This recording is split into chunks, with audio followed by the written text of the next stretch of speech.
大家好，我是小強。往大碗里加入300克面粉，3个干酵母。先来把干酵母混合均匀。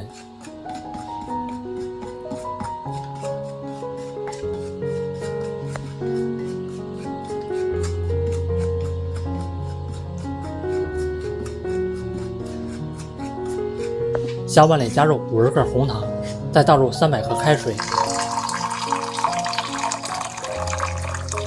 先把紅糖攪拌融化。我每天都會分享一道家常美食食譜，感謝您在影片下方為我點個讚及訂閱支持一下，非常感謝您。紅糖水晾至溫熱，再倒入麵粉裡，來攪拌一下，一直攪成稍微濃稠的麵糊就行。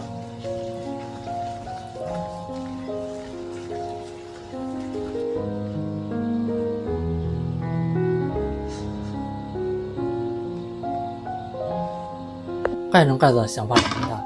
這個時候也已經發酵好了，來看看裡面都是蜂窩氣孔，攪拌一下，排出裡面的空氣。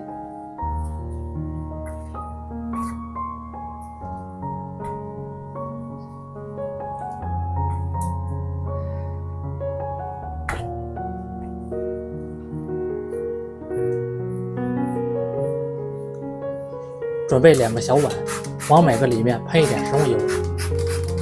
刷一下，刷均勻，可以防粘。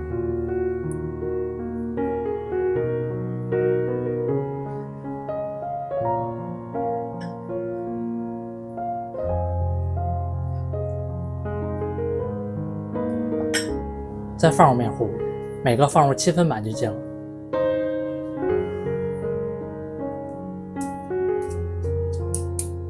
來整理一下，整理平整。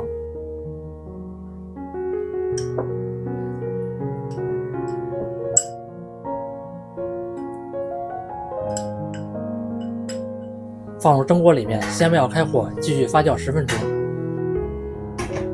現在已經發酵好了，就是這樣，明顯膨脹變大了就行。蓋上蓋子，上吸油漆時大火蒸25分鐘，蒸好以後燜3分鐘取出來。再用鏟子從邊上刮一下，輕鬆塗抹。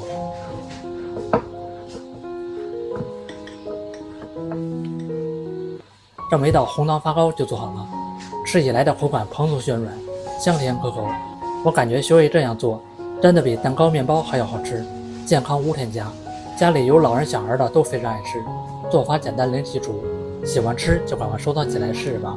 感謝您的訂閱支持，我們下期食譜再見。